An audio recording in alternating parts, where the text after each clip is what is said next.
India is in a peculiar predicament at this stage because, on the one hand, it upholds the essential principles of world order as a value system, and on the other hand, it wants to increase its status in the international order of nations. It is wanting to be many things at the same time. For instance, it wants a seat on the global high table, and yet it wants to be a voice of the global south. The moment the Russians invaded Ukraine, we stopped saying that and we started stressing on the sovereignty and territorial integrity of states. However, what we did not do, and I think correctly, was to join the bandwagon to condemn Russia. But at the same time, we made it quite well known to the Russian side that we do not approve of what they did. And this is how the game of nations is played.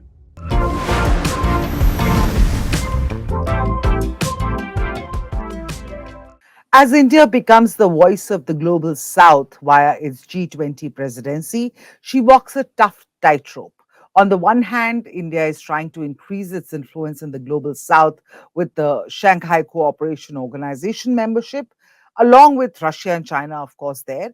On the other side is India's membership of the Quad with Australia, Japan, United States. Now, navigating these diverse memberships is certainly challenging in the emerging global order, which of course is still emerging. Joining us to dissect India's foreign policy imperatives at this point, or what has even been referred to by Foreign Minister S. Jaishankar as its multi-alignment policy, is Vivek Katju, former Secretary, Ministry of External Affairs. Mr. Katju, of course, is known for not mincing his words. Let me dive straight in by asking him to describe India's foreign policy predicament at the time when the traditional US led world order is certainly slipping away. Mr. Kaju. I don't know if the US led international world order is entirely slipping away. Because if you take the world order as a value system, then yes, the Chinese are the challenging one aspect of that order, which is that democratic societies and democratic polities are the best way of governance. But in other respects, the value of equality, for instance, is not under challenge by them. What is under challenge is the international order of relative power between nation states. The rise of China uh, establishes that, and the rise of China is posing big problems in the power equation in the world, in the international order. India is in a peculiar predicament at this stage because, on the one hand, it upholds the essential principles of world order as a value system, and on the other hand, it wants to increase its status in the international order of nations. It is wanting to be many things at the same time. For instance, it wants a seat on the global high table, and yet it wants to be a voice of the global south. In the past, it was a much easier diplomatic situation when it was a part of the trade union, and it wanted the system of management of the world order or of the international order to change, but had no direct aspirations to be on the high table. It was a developing country, and it pride in the fact that it was a developing country like other developing countries. So today it's far more difficult balancing act. Okay, but this whole premise of multi-alignment as opposed to non-alignment, how is it how is it different from this Nehruvian non-alignment policy to today's multi-alignment? What is the difference in your opinion? Look, a non-alignment did never meant that we would be equidistant and we would be neutral. I think there is a misconception. Non-alignment did not mean that we will not take part in international affairs as an active participant, that we would not have a view on situations, and that we would be in isolation. Non-alignment meant that we would keep away from joining either of the two camps that had emerged after the Second World War, the one led by the United States and the other led by the Soviet Union. Multi alignment, to my mind, is much the same thing. There is a propensity of wanting new words, new terms, and that's all right. I mean, I have no great quarrel with wanting new terms. But if you do a closer analysis, then what is multi alignment? Multi alignment is that we will do business with everyone. We will do business with many power centers. And in the past, too, we did business with the United States led camp, and we did business with the Soviet led camp. So I, for one, do not get taken in by this glamour of new terminology. Do you, however, feel that the let's say you talked about the predicament of wanting to be seated at the global high table and yet be the voice of the global south? This predicament, in terms of let's say if we just take one example of the Russia-Ukraine war, while the entire West has rallied behind Ukraine, India has maintained its sort of neutral position, has maintained that refused to take sides in that power struggle between the West and, of course, East. Does that not show a respect globally for India's multi-alignment policy? Then, Look, the Indian position has evolved from February 24th, 2022, when the Russians began their invasion of Ukraine. Earlier on, if you see our stand at the UN, we had showed a certain sympathy for what the Russians have been saying as the reneging of pledges by NATO on NATO expansion eastwards. And we used to say that the security of all states is important. The moment the Russians invaded Ukraine, we stopped saying that and we started stressing on the sovereignty and territorial integrity of states. However, what we did not do, and I think correctly, was to join the bandwagon to condemn Russia. We tried to protect our interests. Our interest, first of all, as the Prime Minister has rightly said, was to get our people out of the conflict zone. There were many people, and I think the government did very well in bringing them all out.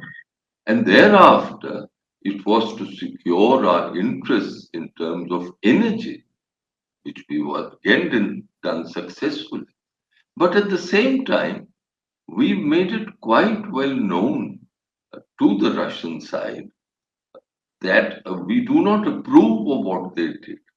Just as we had made it known to them in the 1980s when they invaded Afghanistan that we were not happy with that invasion, just as in 1956 we were vocal when the French and the British took action against Egypt in the Suez Canal crisis.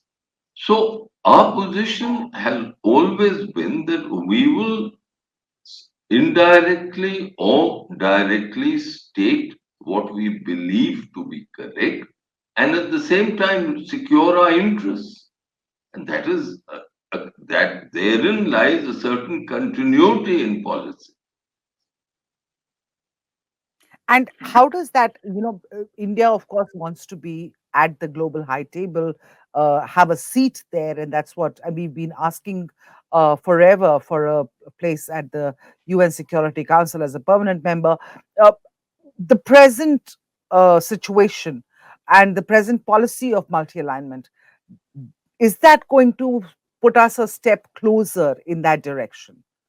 Look, what are we saying? We are saying essentially to the global south, which in the old days was known as the developing world. So, again, here is new terminology, but essentially it means the developing countries.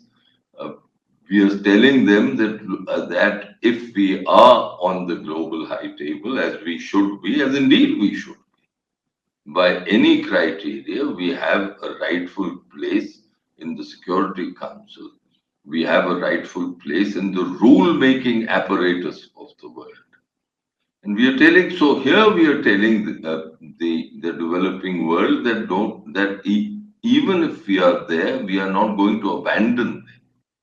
That in many respects we remain a developing country, and therefore our position on the global high table would secure their concerns and their interests. That we will not behave as the G7 behave, for example, the industrialized countries. Whatever they may say, they protect their interests. What we are signaling is that in many respects, our interests and the interests of the developing world or the global south coincide.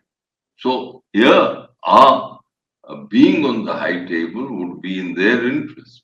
The US and the West increasingly sees India as a counter to China, and therefore they are all happy to engage with India and to get into a strategic partnership with India in order to contain a very vehemently ambitious Xi Jinping and China. But how do you see, because the Chinese are at our border, and we've been eyeball to eyeball for almost 2.5 years now. So, how do you see this aspect of the um, policy imperative playing out?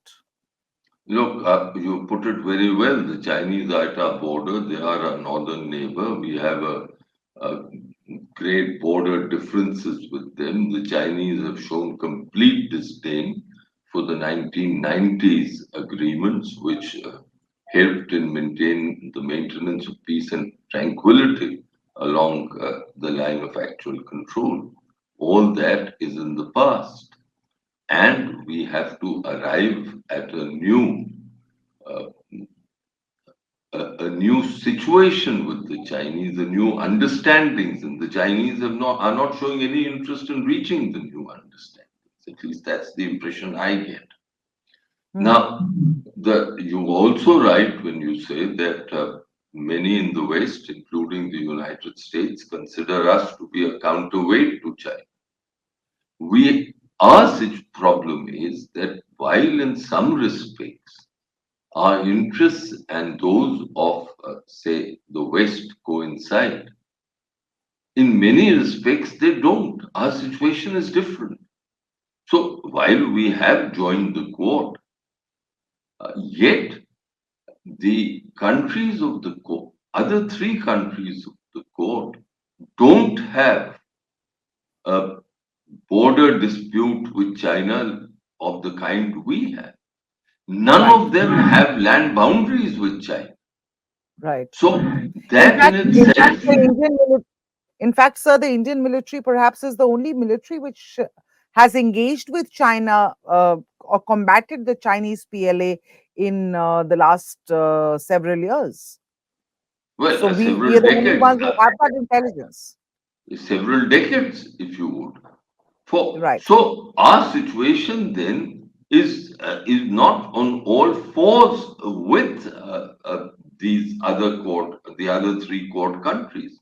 So I think our strategic planners would be certainly aware of this.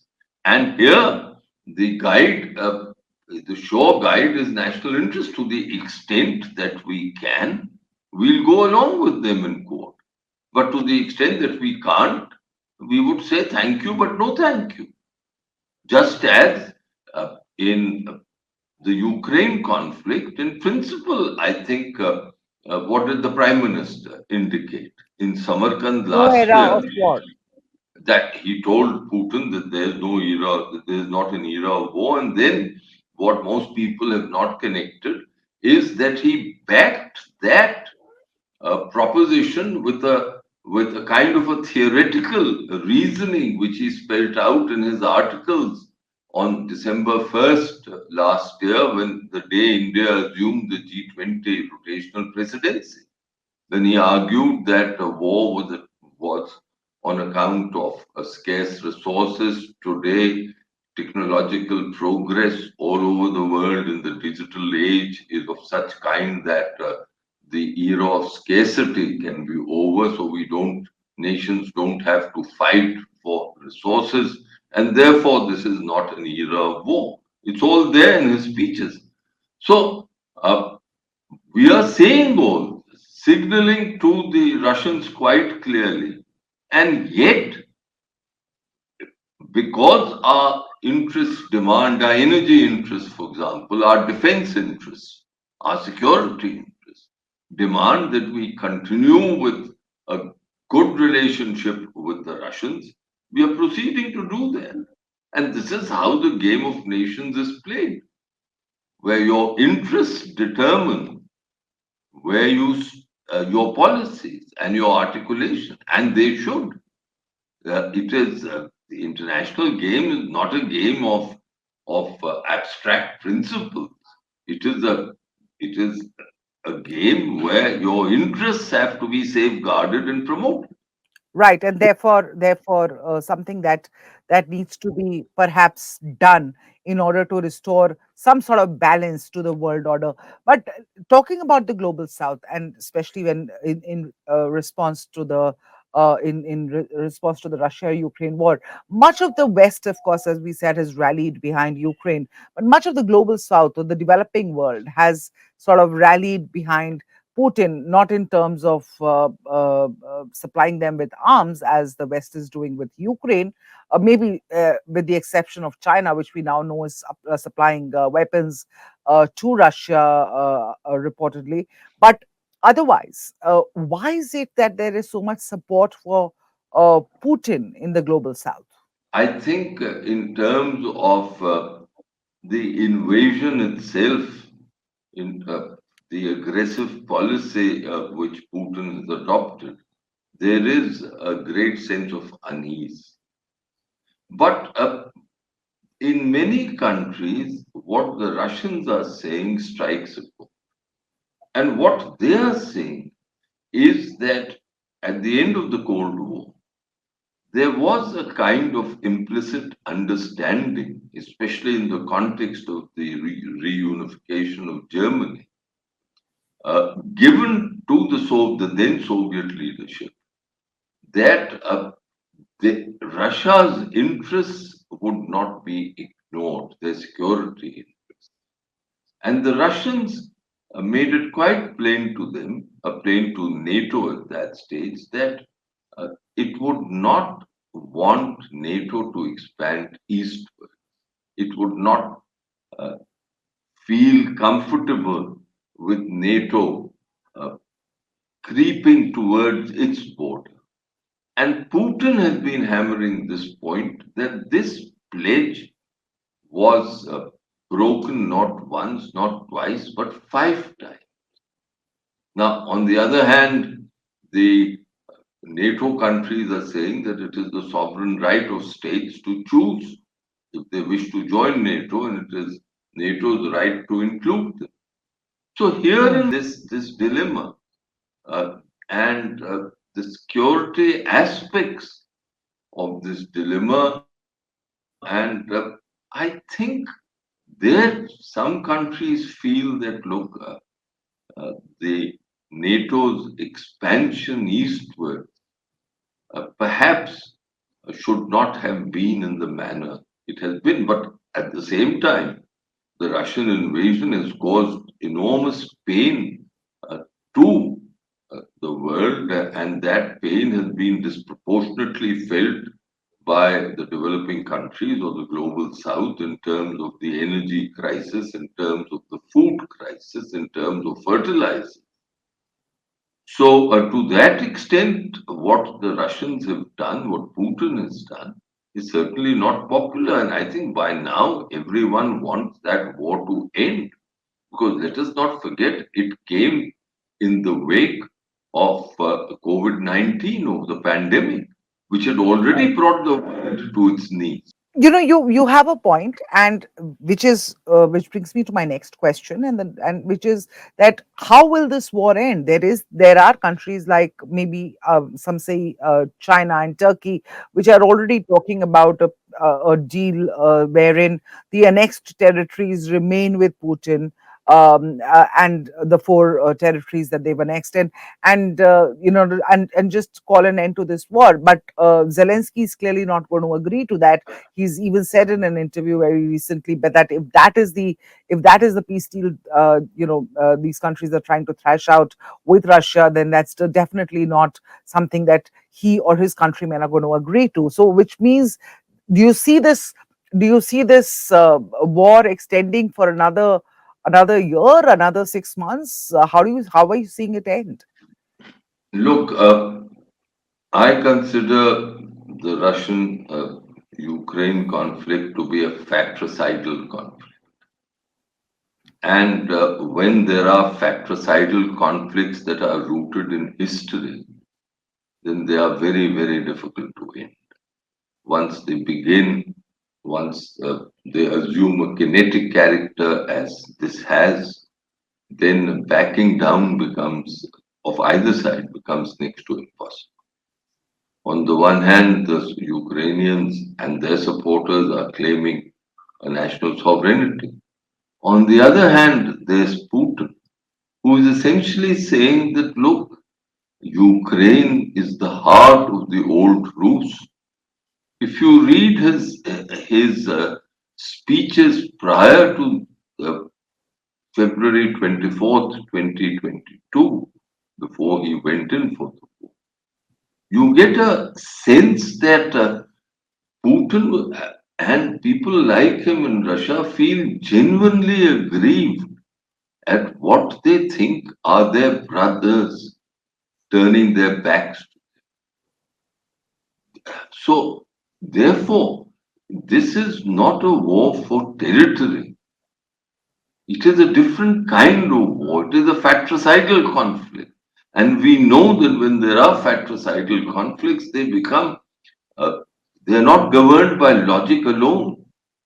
They are not governed by a, a profit and loss kind of calculus.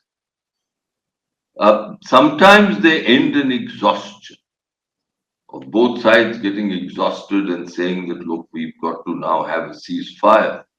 So they become what some international scholars say frozen conflict. I don't see that position coming soon because, on the one hand, Ukraine has tremendous support in Europe and in NATO. In fact, uh, it was Russian aggression and invasion was a shock to European security. But they've adapted to it over the last 12 uh, or what, now 14 Hmm. months. And on the other hand, the Russians are far from getting exhausted. And with Putin, there is a personal aspect, but there is also this aspect of Russian nationalism, as there is of Ukrainian nationalism. So, if I may put it, say, in family terms, it is one brother who's saying that, look, I'm independent, I'm old enough, I've made my choices, I'm going away. And the other brother saying, you can't do what you are doing. So these aren't easy to end. I know I'm reducing it in very simplistic terms, but sometimes these It illustrates the dilemma of nation states if you reduce things even to simple terms, even simplistic